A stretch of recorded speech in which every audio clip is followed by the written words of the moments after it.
درود پاک پڑھنے کی یا کوئی بھی نیکی کام کی نیت کرتا ہے مگر کنٹینیو نہیں کر پاتا. نیت جو ہے نا شیلو قسم کی ہوتی ہے، یعنی کہ چھلکا ٹائپ کی نا، کمزور سی نیت ہوتی ہے. نیت کرنے کا اصل طریقہ یہ ہوتا ہے کہ نیت کرنے کے ساتھ اس کا وقت بھی متعین کر لیں.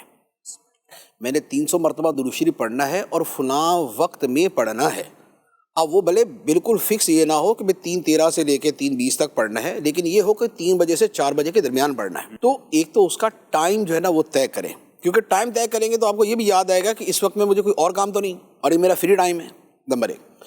نمبر 2 یہ ہے کہ جو کام کرنا ہے اس کو بہرحال اپنے اتنا سامنے رکھیں کہ آپ کو ریمائنڈ ہو جائے. بیوٹیفل.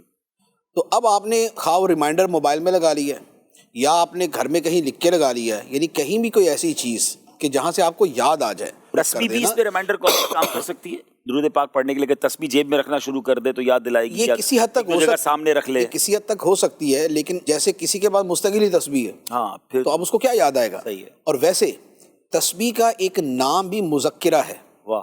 تسبیح کا ایک نام ہے مذکرہ، یاد دلانے والی. واہ واہ واہ. تو بزرگ فرماتے تھے کہ تسبیح ہاتھ میں رکھو کہ یہ یاد دلاتی رہے گی کہ تم نے تسبیح کر. تیسرا ہوتا ہے کہ احتساب.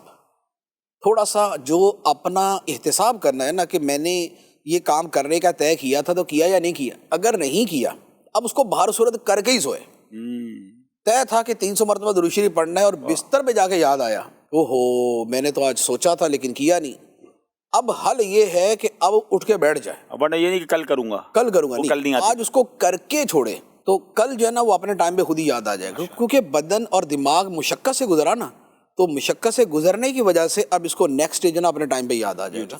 تو اصل یہ ہوتا ہے کہ نیت کے اندر ٹائم اس کا جو ہے نا وہ طے کر لے. نمبر 1. نمبر 2 ریمائنڈر کے طور پہ کوئی چیز کر لے.